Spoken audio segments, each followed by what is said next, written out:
Hey, what's up?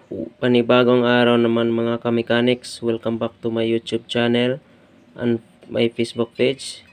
Kung bago ka pa lang dito sa akin channel, please subscribe and follow my Facebook page para updated kayo sa mga susunod kong videos.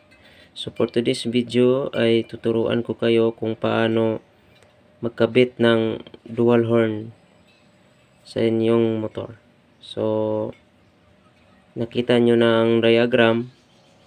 So, itong number 30 ay papuntahan daw ng battery. Dapat dadaan muna sa fuse, tapos sa battery. Itong 86 naman ay papunta sa original horn wire. Tapos, itong 85 papunta din ng original horn wire. Tapos, itong 87 ay kukunik yan sa dalawang terminal ng tag-isang horn. Isa dito, isa din dito. Tapos i-connect sa 87. Tapos ang isa namang terminal ay mapunta ng ground. Tapos isa din ground. Pwede nyo nang pagsabayin tong dalawa. Tapos ibutang sa body ground. So ipapakita ko sa inyo ang actual sa aking pag-wiring. Let's go! Ito ang wiring ko mga ka-mechanics. So, ito yung relay. Ito. Tapos,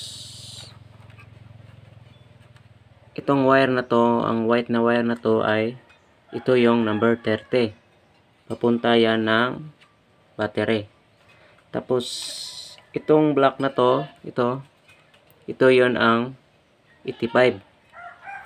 Dito yan papunta sa kanyang original wire horn. Ito yan.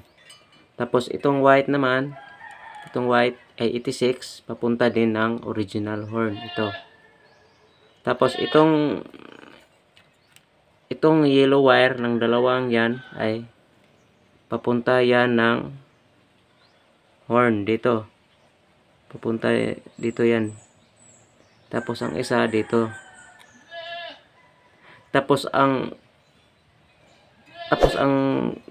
terminal na to, ito ay yung body ground. Dito ko na ikinakabit sa aking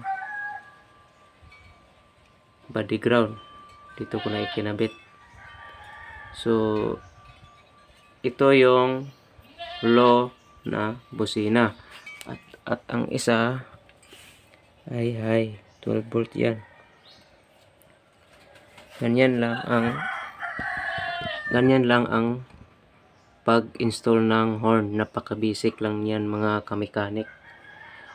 Pwede nang hindi kayo pumunta na sa mekaniko, kaya kayang-kaya nyo yan. Tapos i-try nating i-on kung tutunog ba yan.